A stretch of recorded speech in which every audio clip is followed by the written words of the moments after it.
Hey, this is Evan Longoria of your San Francisco Giants, and you're listening to Torture Cast. You're listening to a podcast by and for fans of the San Francisco Giants. Let's go, Giants! With hosts Willie Dills, Chad King, Ben Lee, and Eric Nathanson. Dedicated to the greatest team in Major League Baseball, the San Francisco Giants. This is Torture Cast. Standing on top, not gonna stop. We came to play, ain't slowing down. Falling on, we're here to stay, and we're stomping on whatever's in our way. I'm feeling like a Giant tonight. High drive, left field.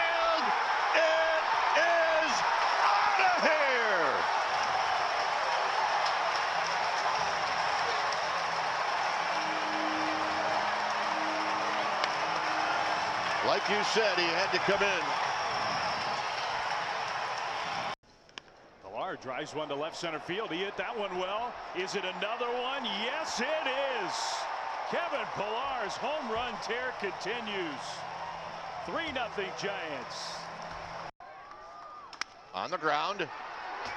They're going to come home. And they did not get him. They're going to say Iannetta was off the plate. And this game is over. Pilar hits a high drive. Left center field. It is out of here. High drive. Left field. It is out of here. And it's a tie ball game. And that's the first hit of the game for the Giants. Well, it's Monday, April 15th, 2019, and this is episode 161 of the Torture Cast, the podcast by and for fans of the San Francisco Giants.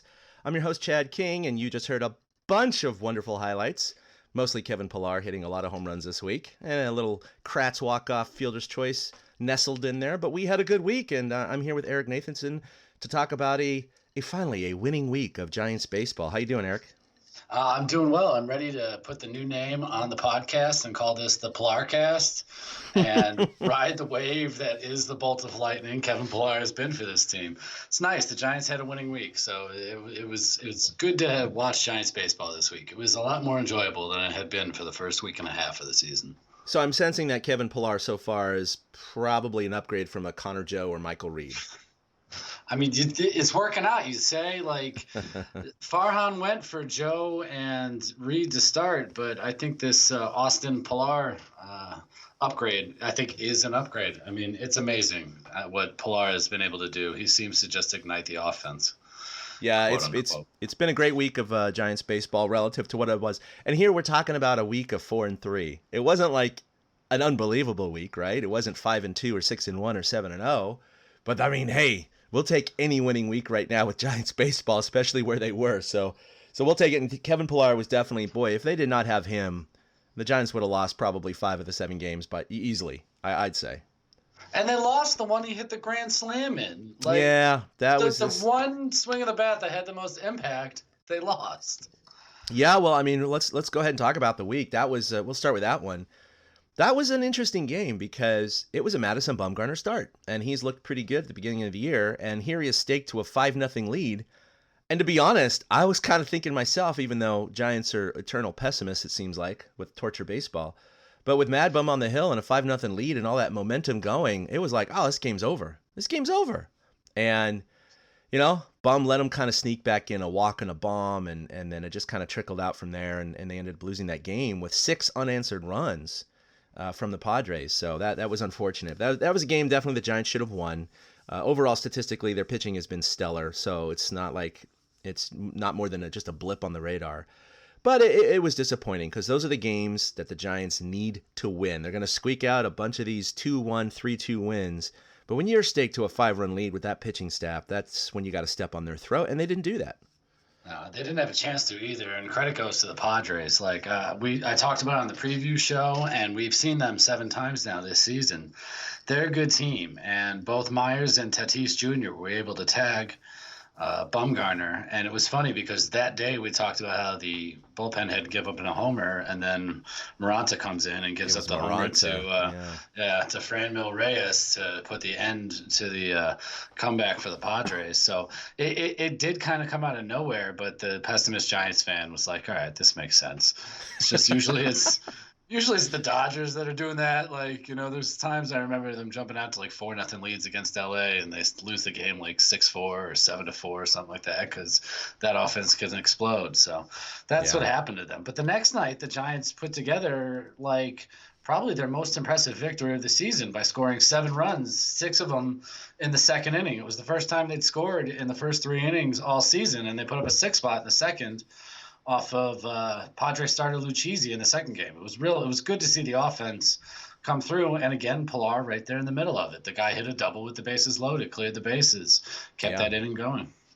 Yeah, they had a 7-0 lead, and the Padres scored 2 late runs, but they held on 7-2. Like you said, Pilar was in the middle of that offense again with the bases clearing double. He had 4 RBIs that game, as well as 4 RBI the previous game. So that was 8 ribbies in 2 games. And everyone's like, wow, where did this come from? In fact, I guess they said it was the first time since 2002 or 4. I can't remember the stat. When Barry Bonds had 8 RBI in 2 games. So it's been a very long time. And of course, it took a superstar that did it previously to have had knocked in that many runs in a short amount of time. So he's just provided such a spark to this team. He's a welcome addition. So they call him Superman. He also made a couple of fantastic diving catches in the outfield to save some runs. So he's doing it from both sides of the plate or both sides of the field. It's been fantastic. Yeah, it's weird to think that as Pilar goes, the Giants go right now. I have a friend who's a Blue Jays fan. I have a few friends that are Blue Jays fans, and they all say that Pilar is always red hot in April and that he'll cool off. But at the moment, that's fine. They're riding his wave a little bit. Seems like he and Longoria have a thing going where they're getting to be close buddies, and so the clubhouse itself seems to be more inclusive, and everybody's getting along right now. So when a guy like that comes in, and he's got a renewed sense of purpose playing for a different ball club, because it's got to be a whirlwind. Yeah. Pilar's lucky that the Giants had this long-ass homestand right after he got traded. Yeah, he went to L.A., but then he came home, and the Giants were home for 10, 11 days altogether. Yep. So he was able to get acclimated, and I think it showed in the San Diego series with the grand slam and the double and basically keeping the entire Giants offense afloat. But then they still couldn't, get a series win, and they got shut down by – what's this guy's name? Margevicius? Margevicius? I don't know. Yeah. Marge Simpson shut them down. Simpson. Yeah. Margevicius, yeah. She is. She's the listen lady. But Derek Rodriguez got caned. He had a great game. He allowed 2 runs in 6 innings, and they lost 3-1. Manny hit his first home run of the year, Manny Machado, that is, and he had a nice defensive play, too, that saved some runs. So, it was another traditional Giants loss. They had good pitching, no hitting, and unfortunately they did drop the series to the Padres, who are currently in first place. They are a good team, and they've opened up the season against the Padres, the Dodgers, and the Padres. So it was like boom, boom, boom. And then now they got a little bit of soft with the Rockies, which is great. I mean, the Giants needed someone to beat up on, and they did. They did. They took 3 out of 4 from the Rockies, and that was just. Boy, what a welcome sigh of relief. I mean, that's just after the Padres series, then opening up the homestand, you're just going, man, is this team going to win 60 games this year? I mean, it really was kind of looking like that. I mean, obviously, I don't think they're going to lose 100 games, but it still was kind of getting a little worrisome. But they go right into the next game to open up the Rockies series, and you're thinking, Rockies, consummate hitters, even though they're on the road, home run hitters, Sharkus pitching. The Giants have no offense. I honestly was going into this game thinking, this is going to be a crooked number. This is going to be a bad loss. This is going to be their first blowout of the season. Could not have been more wrong. Not only did Shark dominate, I mean, he just absolutely killed it. The Rockies only ended up getting 3 hits that entire game, and he pitched 7, I believe, of shutout ball. But the Giants only scored 1 run, and that's thankfully all they needed that night, and they won a nail-biter, 1-0. Will Smith got his 4th save of the year. Samardzija got his first win, and Gray moved to 0-3, even though he pitched very, very well for the Rockies. So that was uplifting, to say the least. And, of course, it was Kevin Pillar, who hit a home run in the 7th to break the tie, that won the game. So Pillar to the rescue once again. I mean, with that one swing, he got Samardzija the win, as well as the Giants the win. So it was a double dose. Had he hit in the 8th after the bullpen had already, come in the top half, it wouldn't have been a win for Samardzija. That's funny. That is the first Giants game that I missed this season. And it's because at the moment I sat down and watched the game, my cable and internet went out. Yeah, literally the moment I sat on my couch, ready to put it up, 9:45 local time, my time. And it was out all night long. So I didn't, I came to see highlights afterwards. And I read about Samardzija, how this year he's taking a different approach. In the past, he has tried to stretch himself out, so he'll go through the order 3 times and eat up innings. But this year, he's understanding that with the way teams are using bullpens now, he's just going to let it go in the first 2 times through the order. He doesn't need to save a pitch for the 3rd time through the order because he might not make it there. And ironically, he pitched 7 innings and made it through the order almost a full 3 times against the Rockies that night. But it was because he kind of let loose and he was using his cutter a little bit more. He might bring his curveball in a little bit earlier in the game, and it seemed to help him out. I mean, so I guess Samardzija always had it in him, but we hadn't seen that in a couple of years at all. It was his best start as a Giant. It was also his first win since June of last year. So It was great to see. And the Shark has been mysterious because despite his propensity for giving up the long ball, he'll do this. He's Dr. Jekyll, Mr. Hyde before he got injured. I mean, he'll lay an egg and allow 6 runs in 4 innings. And the next start, he'll allow 1 run over 7. I mean, that's kind of who this guy is. Last year was a horrible year. I'm hoping it was an outlier with that ERA over 6. But in the year previous, an ERA over 4 something. But again, it was kind of like he'd get blown out, and then he would shut him down. Get blown out, shut him down. You didn't know which Samardzija was going to come out. And I'm hoping with his health now and him kind of just settling down and not saving that pitch and just adopting the changes he's made this year, he's going to be a different pitcher. Not expecting anything insane, but hey, anything, an ERA of 4 under for Shark would be a very successful year, and I would not be disappointed with that, despite the money he's making.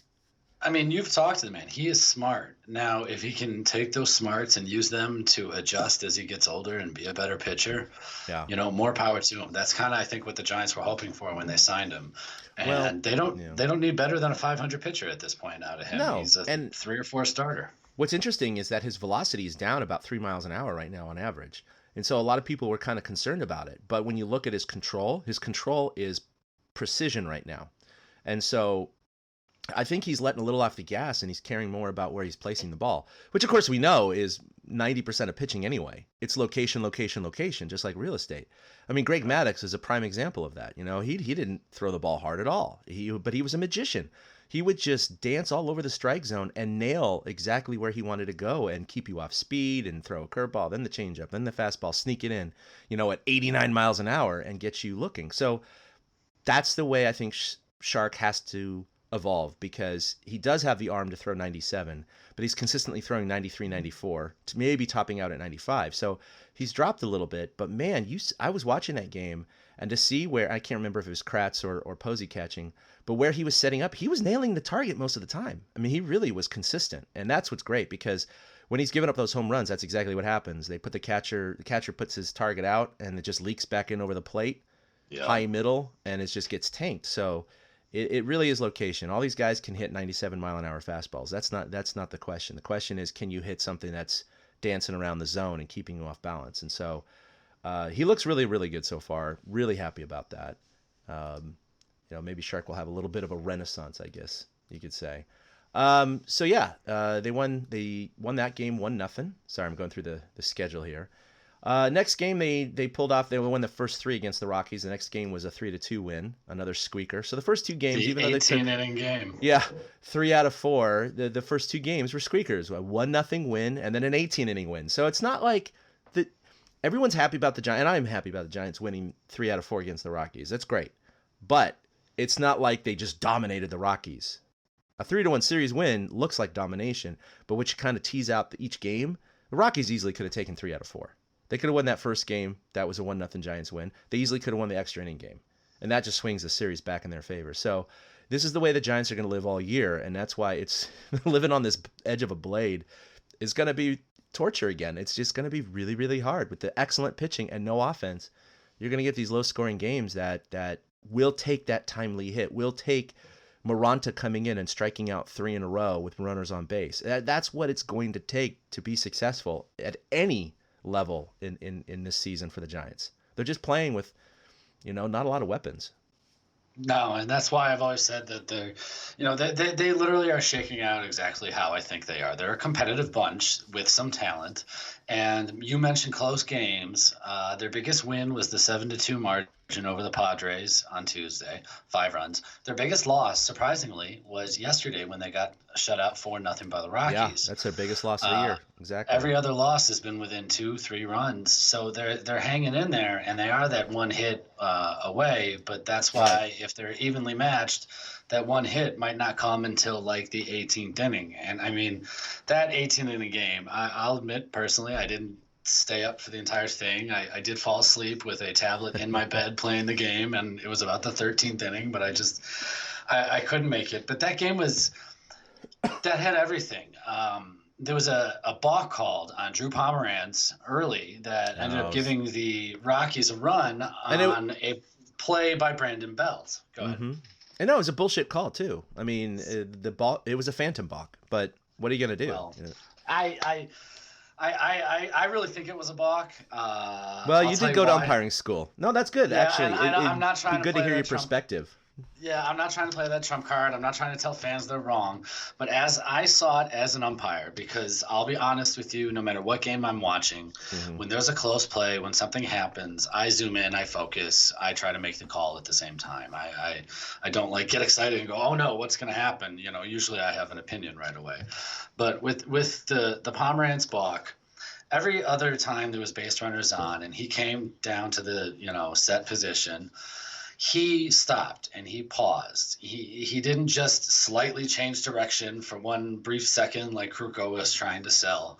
He paused. There was a legit pause, looked at runners and pitched. That time he didn't. He just went right through. There was no pause, meaning not only did he not pause, it was a variation in his normal pitching delivery. I can understand that argument. Okay. As an umpire and in umpire school, what they taught us is a balk is basically trying to deceive the runners.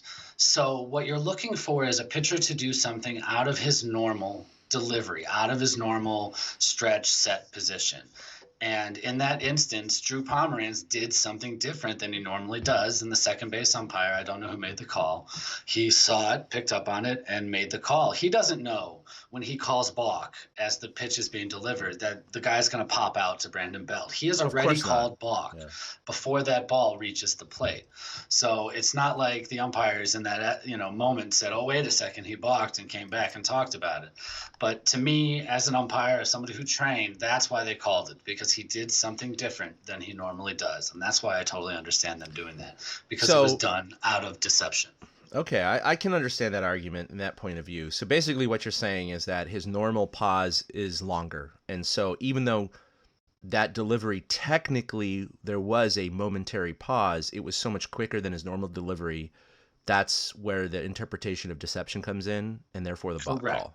Okay. It would be like if Johnny Cueto did his shimmy while delivering the ball from the stretch. He cannot do his shimmy because it is a change in his normal delivery. He can do it all he wants out of the windup. He can shimmy, he can, pause, he can turn his entire body, but he can't do that. If there's a runner on second and Cueto delivers 3 pitches to the plate and it's his normal delivery, and then on the 4th pitch, he turns his front knee towards second base like he's going to throw there, but then delivers the pitch, that's a balk because it was deliberate deception that was done differently than your normal delivery.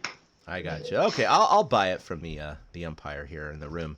It was just it is true because I did not see that particular play live, and I was watching the game in and out. So it's true that me and probably most fans who saw the highlights or just parts of the game, they don't have the context that you just explained from the other umpires. So the umpires are looking at his normal cadence and his normal delivery, and if that changes, because I agree that most people are saying on the replay. Well, he did pause. Yeah, it was only like a moment, but he did pause. So technically that's not a balk. But what you're saying is no. Regardless of if he technically paused or not, it was much quicker than his normal delivery, and that's where the interpretation comes in. So I buy it. I buy it. And I don't like it, but I buy it. Right. Live, the umpire saw that he changed direction because that actually used to be the basis. As a pitcher, you used to just be able to bring your glove down and bring it back up, and that would count because you changed direction. But if you had been a pause, and not a change direction pitcher, they're going to notice something like that. So it caused the Rockies to get a free run, which basically extended the baseball game. It was a doubleheader. 13 innings beyond that. I mean, this 18-inning game, the Giants bullpen pitched 13 innings, struck out 19 batters all on their own. Yeah. It was unbelievable, the effort that was put up by everybody in the bullpen. Melanson has proven to be stepping up this year. The fact that Gott and Vincent gave 3 innings. Nick Vincent, who knew? It was kind of like Nick Vincent, Trevor Gott, and all these guys are doing so well. It was very reminiscent of the game against the Nats, and then Brandon Belt goes and is 1 foot away from a home run. Oh man, I know, so close. No, the Giants ended up striking out 24 Rockies in that 18-inning game, and of course, famously, they ran out of Ks on the board, which they've never done before. So you had some very involved fans that got up there and used their bodies as the additional Ks. And to their credit, they were doing the correct swinging K and looking K, which was great. So that was so much fun. 21 was the number. I never knew 21 was the... I didn't know that either. Like, I don't know why they produced 21 and go, we're never going to need more than that. Right. Like, why not have 30 just in case, Like, it was just kind of funny. But, yeah, 24 strikeouts in 18 innings, that is fantastic. I mean, that is well over a strikeout an inning. So the Giants did very well. They held them scoreless for whatever it was, 10 or 11 consecutive innings. And they pulled it out with that fielder's choice in the ninth, or the 18th, the ninth, the second ninth inning, you can call it. And Eric Kratz, it was an anticlimactic. I know I played the highlight at the beginning of the show, but it was kind of weird because now, to Eric's credit, remember, he's 3 hours ahead of the West Coast. He's in Georgia. So when he's falling asleep, he's 3 hours ahead of us. I was going to bed when it was going to the 17th inning. I was like, I had to work the next day. So, I mean, it was after midnight. I had to go to bed. But I did wake up in the morning and saw the highlights, and it was kind of anticlimactic. It was like the slide at home plate, and they're like, he's safe, and he pulled his foot in. Oh, wait, it's going to be reviewed. Okay, well, we're going to wait. And then, it was like, the he's safe. It was so stupid. It was so clear. It was clear in real time. I was watching in my office, sitting here the next morning, and I watched the play. I immediately screamed out. I'm like, he's off the base. Oh, now I get how they won. Okay. Well, and I don't have the quote in front of me, but I'm going to paraphrase, but Brandon Belton is forever sarcastic attitude. I love the guy. He is just one of the funniest. He is absolutely the most fun guy to interview out of all the Giants have ever interviewed over the last 8 years or whatever. He is just dry wit. He treats everyone the same. He doesn't blow anyone off. And he's just always in for the comedic line. He loves it. He just loves the comedy. And he said, I'm pretty much the greatest 18th inning player ever in all of baseball. So he is. He is. Who else has done that? Oh, I love it. He is just awesome. But, freaking Eric Kratz, man, he caught all 18 innings. That's insane. I couldn't imagine. My knees cannot imagine. I caught a lot of games. I could not imagine. What? He's 38 years old. He's only, 7 years younger than me? That's insane. And he's catching 18 innings and getting the game-winning RBI. It's just crazy. Wow. So kudos to him. He's playing for his 13th or 14th major league team.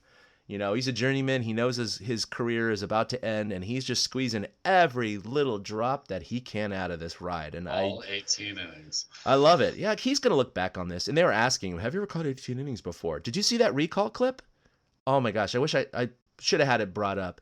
It was incredible. Pittsburgh. He was like June 2016. Blah blah blah was pitching and da da da. And he recalled every single stat: who got the game-winning hit, who did this, who did that. And the clip was called Eric Kratz has incredible recall. I watched that clip and I was like, holy shit, he's like Rain Man. Like, what the hell? It's impressive when ball players can do that. You'll hear them do that in the booth sometimes. Somebody will bring something up and they'll immediately be like, it was a slider, low and away. And it's like, how do you remember that? I can't remember yesterday, Eric. I don't. I forgot today was Monday, so I don't know how they know these things. Oh my God.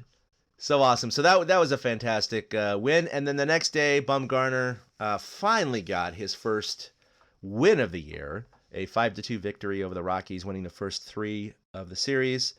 And that was great. In fact, Bumgarner went into Bochy's office apparently that day and said, I'm good for 140 pitches, because the bullpen was taxed from the previous night going 18. And that was the other hard part about it, is that the previous game, Friday, was a night game, and it went to basically 1 a.m., and they got to turn around and play at, 1:15 the next day. So they got 12-hour turnaround. And so he was like, I'm good for 140, which Bochy said, I appreciate that, Bum, but it was, blah, blah. Did you hear the story that Bum went home to sleep in the 10th? Yeah. Mm-hmm. And then he said he got up to pee in the middle of the night and checked, and they were in the 14th, and he went back to bed.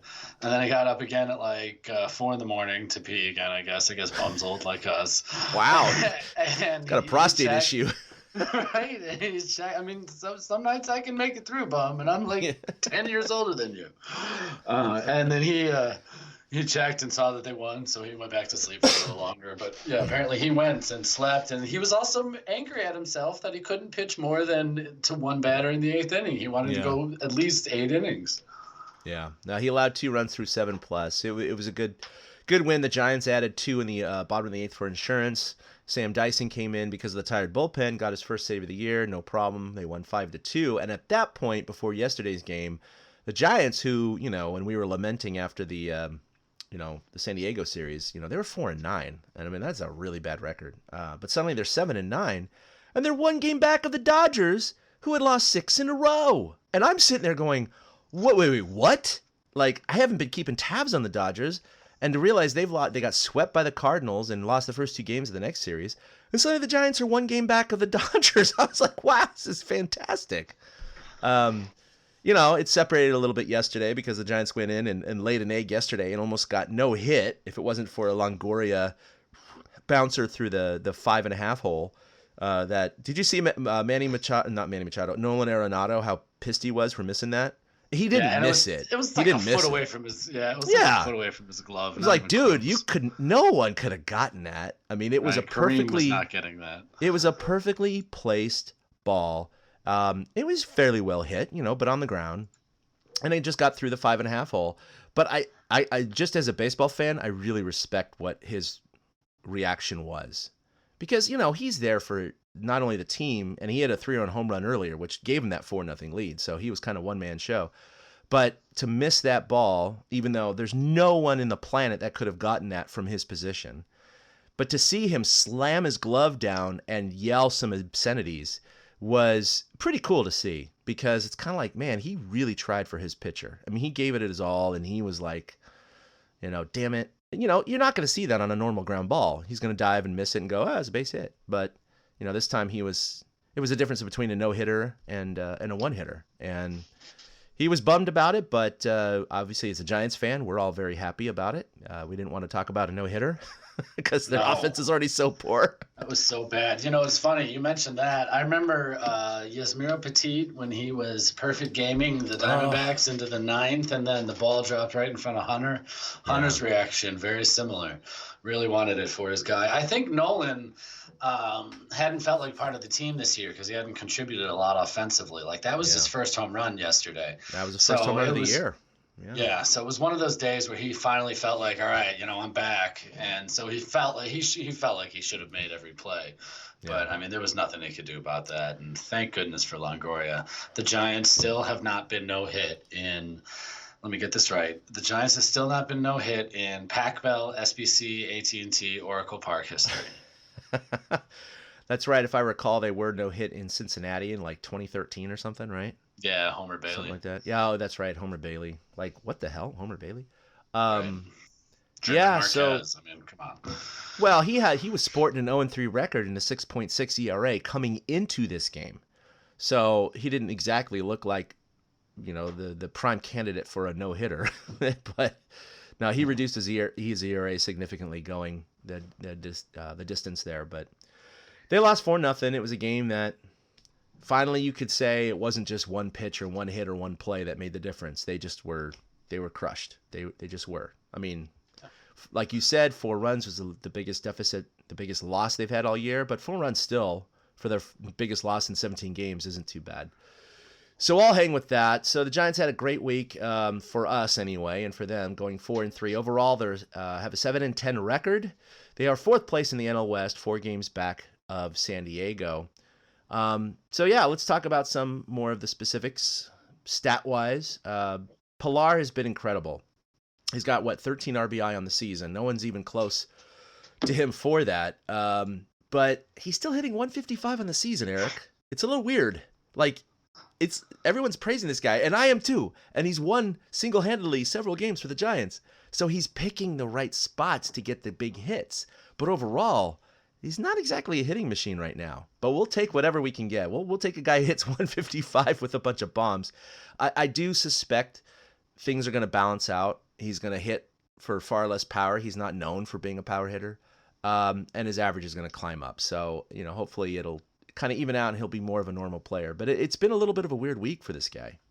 Yeah, I've been warned that he strikes out a lot and doesn't take a lot of walks, and he hasn't taken a walk yet as a Giant. Is that true? Wow. Yeah.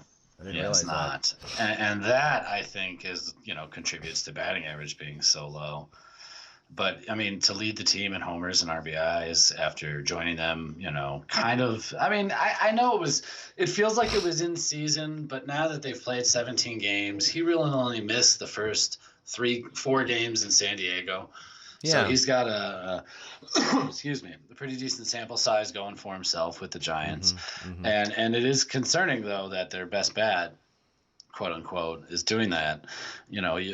You want to go into the numbers. You wrote it. What is their team batting average? It is 199. Which is National League worst. Yeah, there it is. Yeah. 199, which is just – they're all bad. I mean, the Dodgers lead with a 284 batting average. Yeah. That's, only the Indians are worse than the Giants in all of baseball. The Rockies are just as bad, though, and that shows why they were able to beat up on them. But when you're running – I mean, stats will probably back me up on this. I don't even have to look at it. But when you're running Buster Posey out there in the 3 and the 4 hole every day, and he's hitting like 198, when you're putting Longoria, really, aside from the base hit yesterday, he hasn't had a lot of big contributions this season at all. No. I think he had the 1 home run in San Diego, and that was it. His biggest contribution so far seems to be making Pilar feel comfortable. And then you got Parra. Parra hasn't really done much. He has not driven the ball with power yet. Anything he's gotten has kind of been a flare or something like that.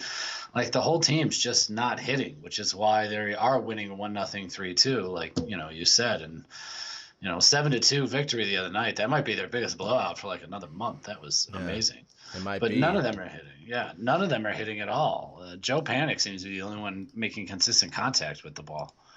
Even then, he's still batting like 209. Yeah, no, it's bad. I mean, let's just talk about who's not right now in our who's hot, who's not.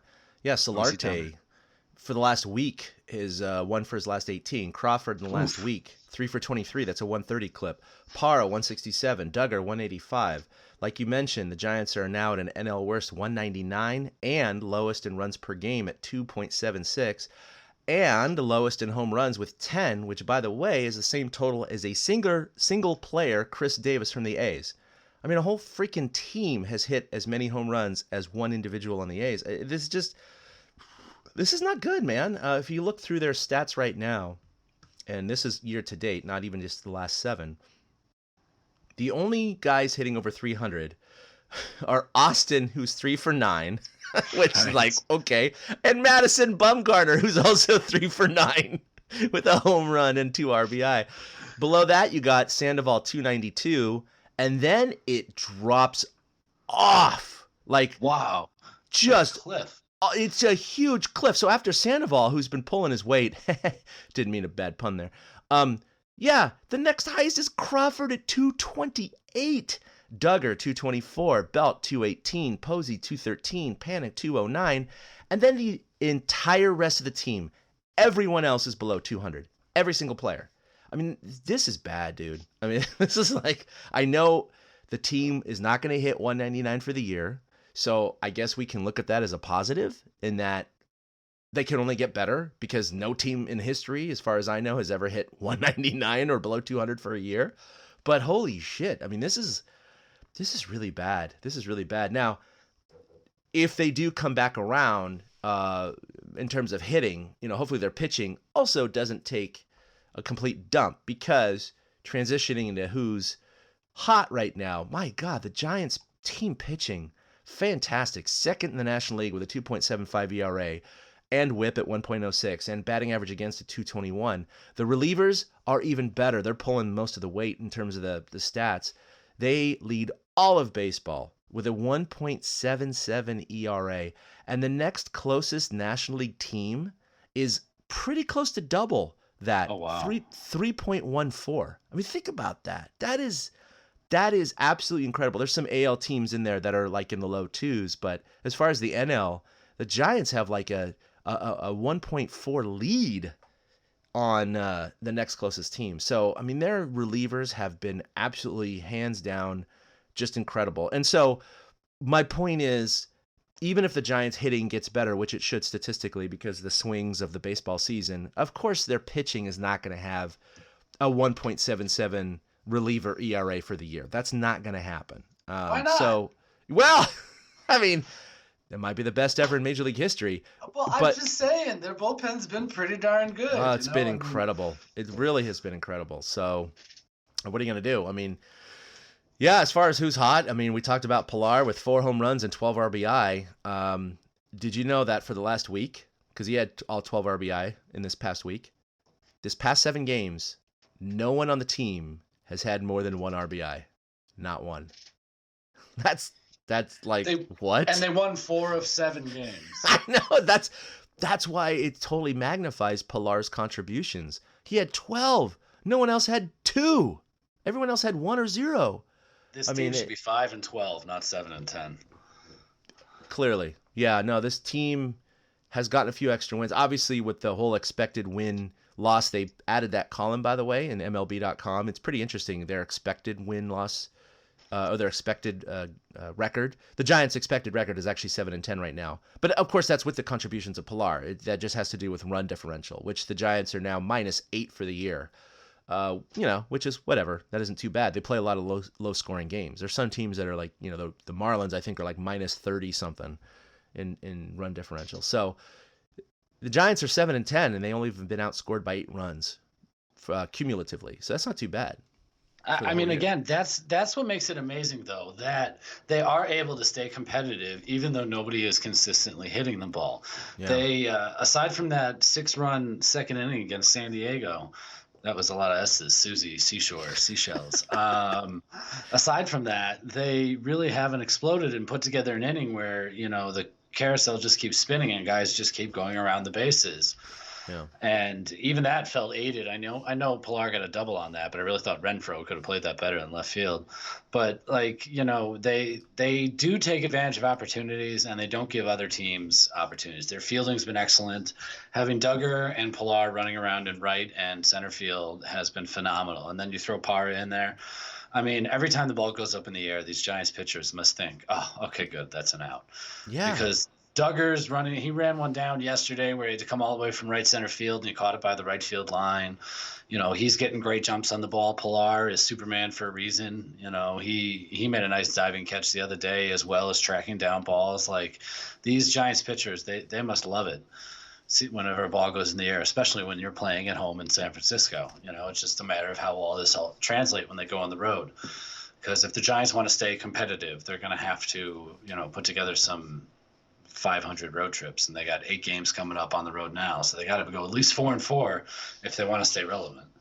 I agree. It's great that these pitchers can rely upon just a solid defense right now. It's a far cry from my 9 and 10-year-old team that we were missing 3 boys who play travel ball. Our best players. on Saturday because they play travel ball on Saturdays. And so for the first time this year, we only had 9 instead of 12. And so everyone played, but they played in a lot of positions they're not normally used to. So yeah, it's one thing to have a pitcher walk a bunch of kids, but then when you finally get a ground ball to the shortstop and he throws to your first baseman who drops the ball multiple times, that becomes a little annoying. But the Giants don't have to deal with that, which is really nice. I can imagine. It stands out when they make an error right now. And, it really does.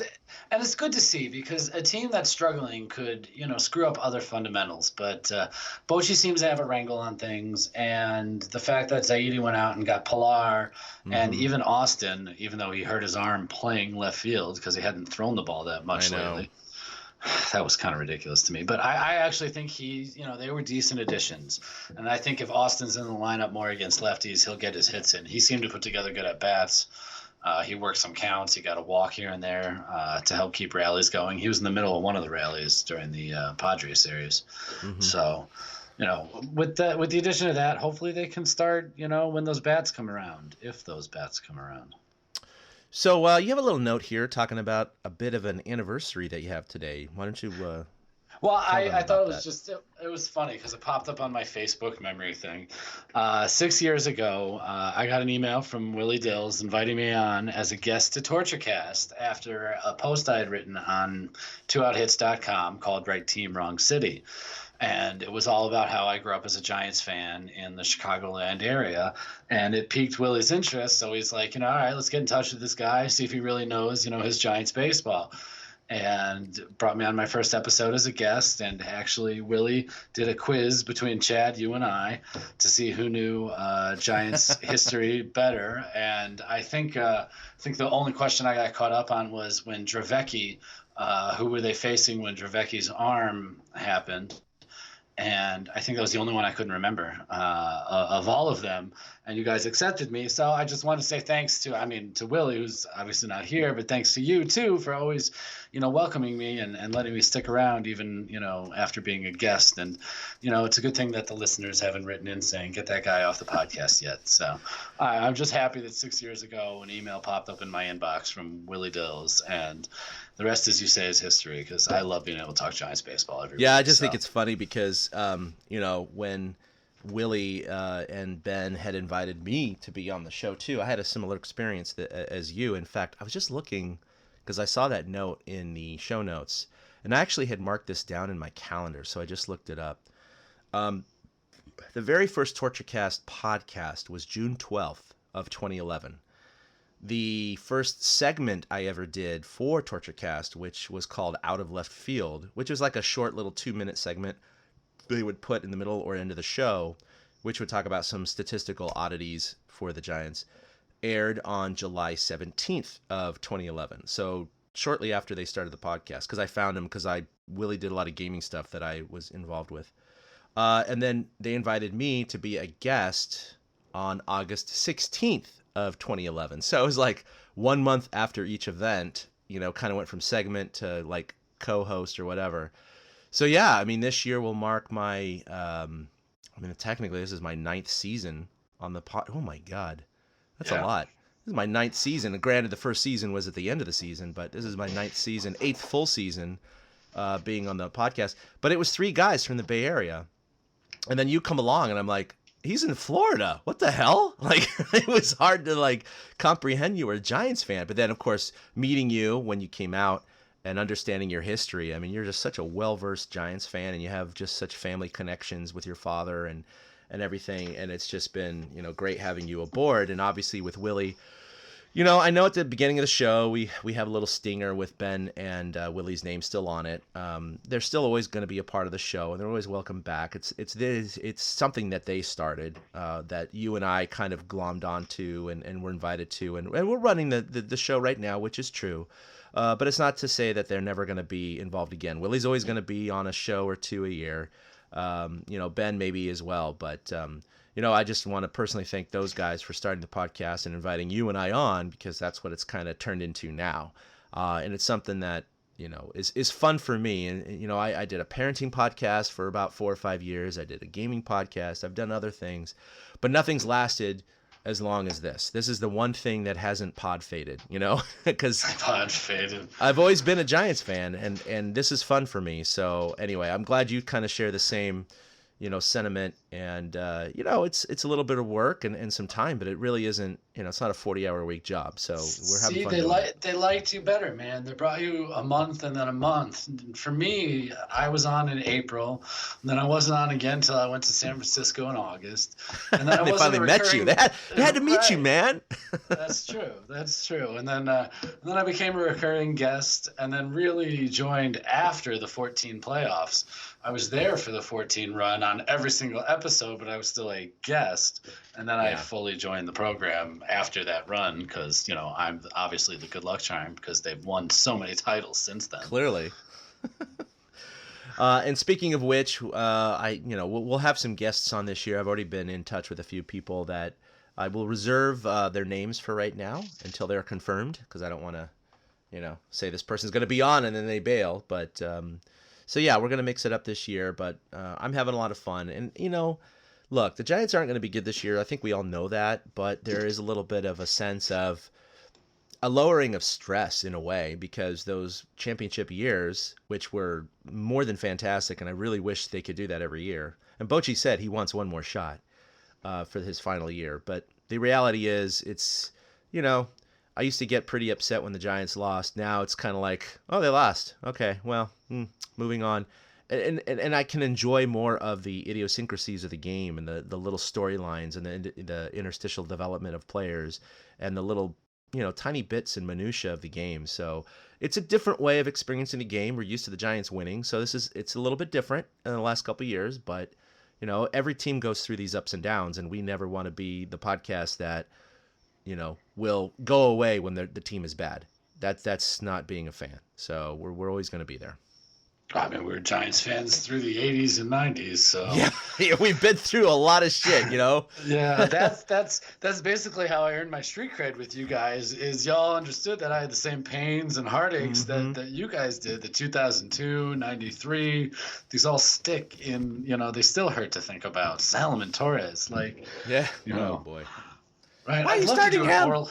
Right? I'd love to do an oral history with Dusty and Solomon and other Giants coaches and stuff that were there for that decision on game 162 and 93. I'm sure I'll never get that opportunity, but that'd be fascinating to learn how they came to that decision.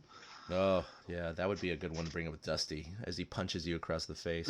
Right. I've heard about that enough. Yeah, F you. All right, so you have a little bit of a minor league report. Yeah, I've been keeping tabs on some of these guys too, but I assume you have some news about these guys. There's minor leagues have been underway now for a little over a week, and so I just wanted to highlight some of the names that we know since it's still early.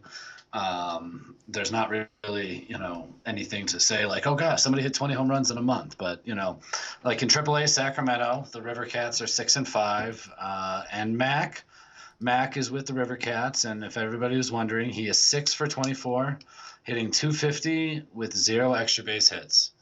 And he has struck out 9 times. So Mac is not starting off his quest. He's not. Sorry, Ferris Bueller reference. Good movie, very good movie. He is not starting off too well. But Tyler Beede is continuing to bring his spring training form into the season. He's pitched a total of, 7 2/3 innings, and he's only allowed 1 earned run while striking out 13. So Beede looks okay so far, and I guess everybody's kind of rooting for him to get himself back on track because he was a bit of a disaster when he came up. And then down in San Jose, the Single A Ball Club, they're 5-5. Joey Bart, he has caught, from what I read, he's caught 7 guys stealing, but it might be 8. They were talking about this on the Giants broadcast yesterday. So as a catcher, in 9 games behind the plate, Joey Bart has caught 8 guys stealing, and apparently picked 2 other guys off, which is just phenomenal to think about, just how much higher his talent level seems to be than the players that he's playing with around him. Right. I mean, just to be that aware and that baseball smart and doing those things is impressive. And he's not hitting too bad either. He's 9 for 32 with 2 homers. He's driven in 8, and he's only struck out 4 times in 32 at-bats. Huh. Really? Yeah, so he's starting off well. So I figured I'd hit a couple names we knew. check in on them. We'll see how they progress. I bet Joey shoots his way up through the system, and it's unfortunate that Mac is starting off so poorly. Yeah, I know. All right, so you have a new little game segment, which I'm a little nervous about, but why don't you take it away? All right, I decided to bring a new segment to the podcast this season. It is a game show, and I was going to play the game show sounds through the computer, but it wasn't seeming to work. So let's see if this works. So today, welcome to the first installment of Guess That Giant. It's the segment of the podcast where I quiz Chad and you, the listener, on different topics and facts about a giant, and you try to guess that giant. So you at home can play too and try to guess it before Chad. And if you do guess it before Chad, let us know on our Facebook page underneath this post if you can. And how bad I am. Let's play Guess That Giant. Oh, boy. All right, it's not going to be hard. It's just a few facts, leading things to make you pick who it is. All right, so this Giants player grew up in Newark, Ohio. Oh, God. So that probably doesn't do anything yet for you. No. Don't know any Giants players in New York, Ohio. Sorry. Okay. These are current, right? This is a current Giants player. Yes, these are current Giants. 25-man roster. Current 25-man roster. Okay. Yes. So no Connor Joe, no Michael Reed. Right. Man, I already forgot that guy's name. All right. So, he grew up in Newark, Ohio. All right. So if anybody out there knows that off the top of their head, good for you. You probably live in Ohio. All right. He's a big fan of the University of Michigan, especially all their sports. He's also a big fan of the Columbus Blue Jackets and, for some reason, the Dallas Mavericks. Oh, jeez. So a kid from Ohio, loves Michigan sports, also the Columbus Blue Jackets and the Dallas Mavericks. Steven Duggar. Incorrect. Moving on. All right. I had a buzzer sound, but since I didn't have it all set up, I didn't get it. Someone else is kicking me right now. They're going, I can't believe you don't know this. Well, yeah, because this guy definitely has posted on social media about these teams, especially recently with the retirement of Dirk Nowitzki. Aha. All right. Okay. He developed the 60 feet 6 foundation to fight leukemia, especially in kids. And he has had that foundation for a few years before signing with the Giants. So he grew up in Newark, Ohio. He's not originally a Giants player. Yeah. Big fan of Michigan sports, Blue Jackets, Mavs. 60-foot-6 foundation, not originally, but the Giants. 60-foot-6 foundation to fight leukemia, especially in kids. I'll give you a guess here. Tyler Austin. No, good guess though. I debated doing him, but I don't have enough information. You're gonna get it here. Don't hold me to that. Don't hold me to that. This is a bad start already. He signed. I'm out of facts after this one. I have to. Oh, see, that's. Oh man, this is bad. I give you credit that this will be the one. No pressure. No pressure. I should find the bell. No pressure. No pressure. I'm going down in flames, everybody. All right. He signed as a minor league free agent before the 2018 season and led the team last year with 30 starts, 171 innings pitched, and 169 strikeouts. Oh, Derek Holland. No? Yeah? You are correct. Derek Holland is the answer. Only had to exhaust all the clues. Well, that's right. I didn't know how many I was going to need. I didn't know it all. Get a few more clues for next week. Thank you for tuning in to this first segment of Guess That Giant with your host, Eric Nathanson. Be back next week with the same contestant, Chad King. Better luck next week. I love this. This is great. Let's Guess That Giant. It's going to keep me honest, everybody. So sorry for all of you yelling at your speaker right now going, I can't believe you didn't know.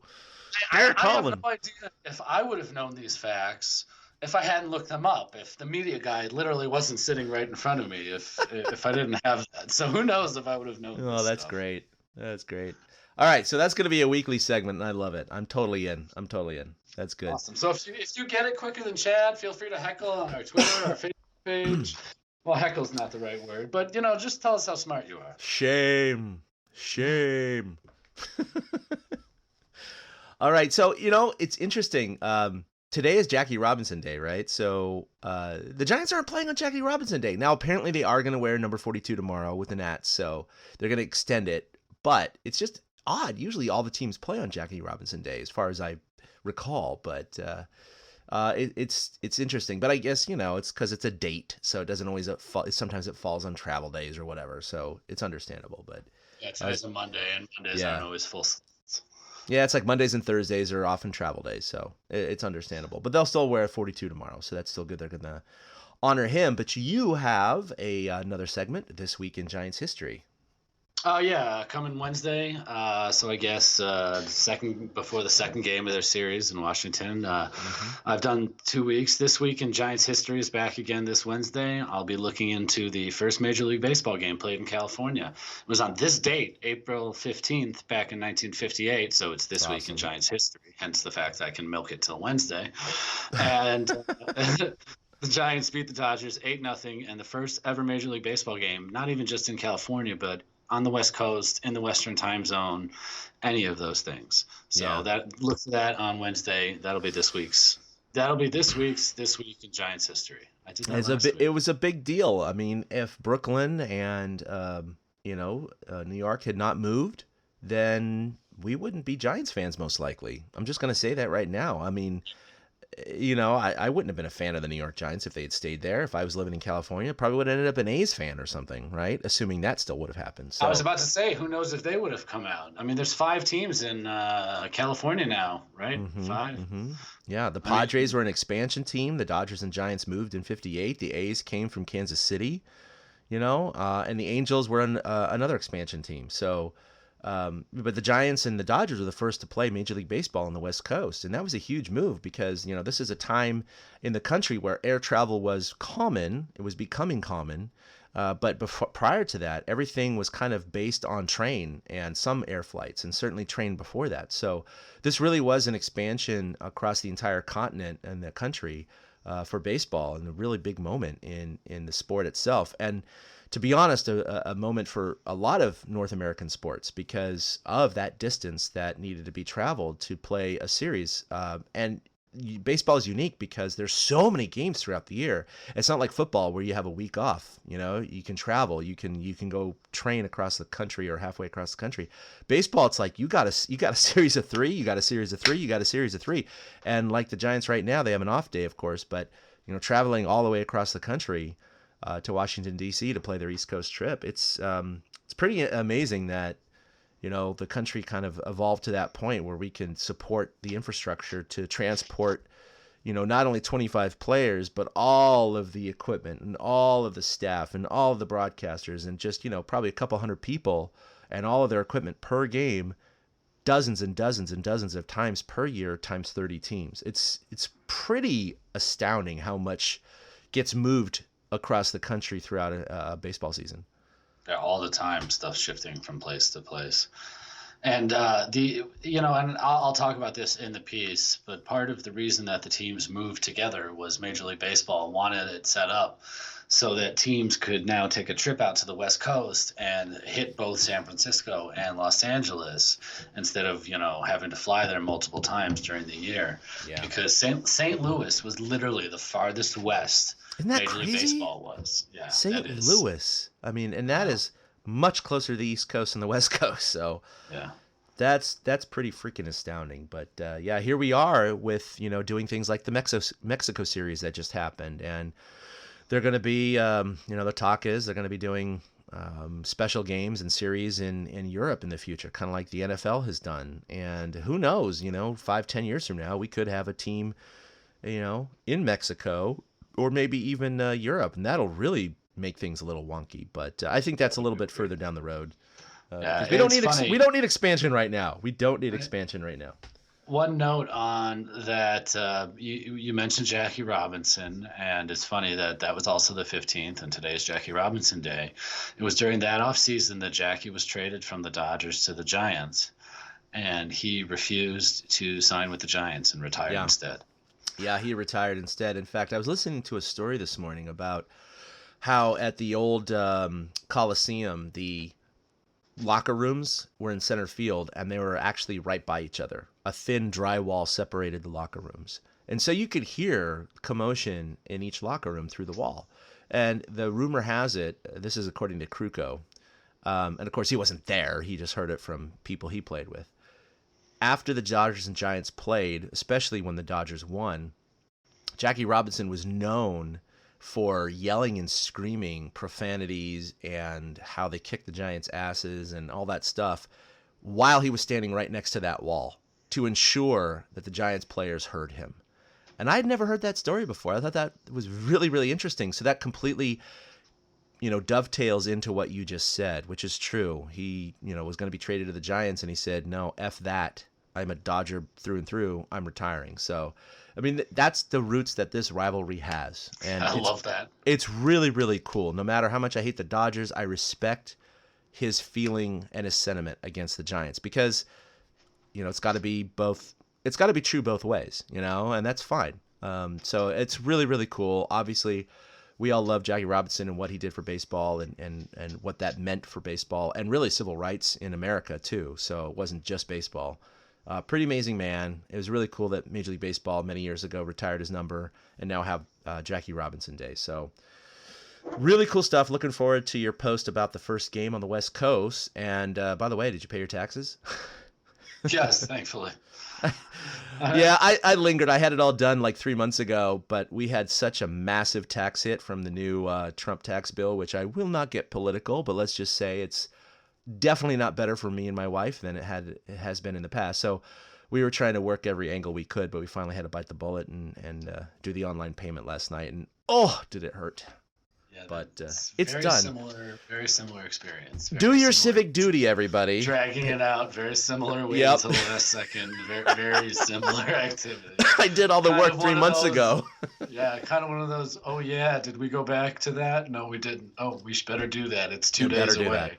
Yeah, and Yeah. property taxes were 3 days ago too, so it's been a bit of a double whammy here. So I'll be April's fun asking for you. for donations soon on torturecast.com. I'm just kidding. All right, so the Giants have a very long East Coast trip coming up this week. They're going to have 3 in Washington starting tomorrow night. Tonight is an off day. Today's an off day. Then they have 3 in Pittsburgh. And Pittsburgh, by the way, is the team that is leading all of the National League in ERA, barely over the Giants. But point being, they have good pitching right now. The Giants do not have good hitting. One of these things has to cave. So we'll see what There's happens. be some boring games in Pittsburgh, man. There might be some very low-scoring games in Pittsburgh, but we'll see what happens. But other than that, you can follow us collectively at TortureCast on Twitter, like us on Facebook. We even have an Instagram account now that Eric's been doing a great job on. We're trying to post all of our daily game summaries on the web, so look for those on Facebook and otherwise. Obviously, Eric has been posting a lot on torturecast.com where you can find these episodes as well. You can follow us individually at 2 Out Hits for Eric. That's with the number 2. Myself at ChadK21. Do you have anything else to pimp or talk about? No, I've built all my pimping into the show. Yeah, it's good stuff, though. I think this is probably, over the last, I'd say, 3 to 4 years, one of the strongest leads we've had coming into the season, which has been great. We've been having just great interaction and dialogue with listeners and other people, so we're pretty stoked about it, and we're really jazzed about doing this for you and the fans. And I'll be honest with you, they have all these things like the Giants Insiders or Triples Alley or whatever on Comcast. By the way, a few like Cole Kuiper, Dwayne Kuiper's son is on that show now. Grant Brisby's on that show. Carmen Q has joined the show as well. So we're starting to see kind of this grassroots, people who were just podcasters or Twitter personalities coming up and doing this, post-game summaries or whatever in front of their laptops, in front of the camera, which is pretty cool. And so we may have some of those people on the show this year. But I will say this, it's pretty surprising that over the 9 years that I've been a part of this podcast, there's not really been any other podcast that has sustained over this duration of time. And even now, there's not really many Giants podcasts, if any at all. So Besides, some of the reporters like Alex Pavlovic, has his own Giants Insider podcast and things like that. But that's a given. He's a reporter. He has all that inside access. Hank Schulman has one, and he had a really good half-hour sit-down with Dwayne Kuiper from about a couple weeks ago. He? So I missed that yeah, one. if you can seek that out, look for. I don't know what the name of his podcast is. It's some reference to Giants baseball. I don't Old know Curmudgeon podcast. Yeah, I don't know. Right. Well, they were two old curmudgeons. Yeah. And there'll be some bathroom talk. Literally, they talk about their timing for the bathroom, but it's a very, very funny. Okay, I gotta give that podcast. a listen. Yeah, it's a half hour. It's quick. It's just a nice little hit with Kuip and swapping stories from back in the day.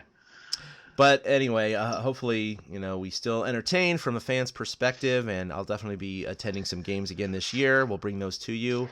But other than that, just because the team is not, out there winning championships doesn't mean we're not trying to have fun this season. And No. I appreciate the listeners and the fans going along for the ride as well. Yeah, it's been great, and thank you for your patronage. We really do appreciate it. It definitely makes this podcast go. I mean, hell, if 5 people were listening, we'd still do this podcast just because we are into S&M or something. I don't know, but we've gotten some good. Torture. It is called torture. That's actually exactly what people ask me who are not Giants fans. What do you do? I host this podcast called Torture Cast. They're like, oh my God, is that like all leather and stuff? Like, no, dude. It's long story. Never mind. I know. Maybe not the best choice of podcast name, but we're sticking with it, baby, because this is for Giants fans, and Giants fans know what it means. Right. Exactly. We can't change it now to something like the Giants podcast or, something like that. I mean, it's like, okay, no. We got to go with kind of inside the clubhouse knowledge. All right, well, that's going to do it for episode 161. For Eric, this is Chad King signing off, and we'll see you next week. Boom. A big thank you to everybody for listening to the Torture Cast, the podcast by and for fans of the San Francisco Giants. Follow us on Twitter at TortureCast. You can also like us on Facebook or check out our blog at torturecast.com. I also want to say thank you to Ashcon and Bailey for letting us use their song Feeling Like a Giant for our intro. For Ben Lee and Chad King, my name is Willie Dills saying, we'll see you next time.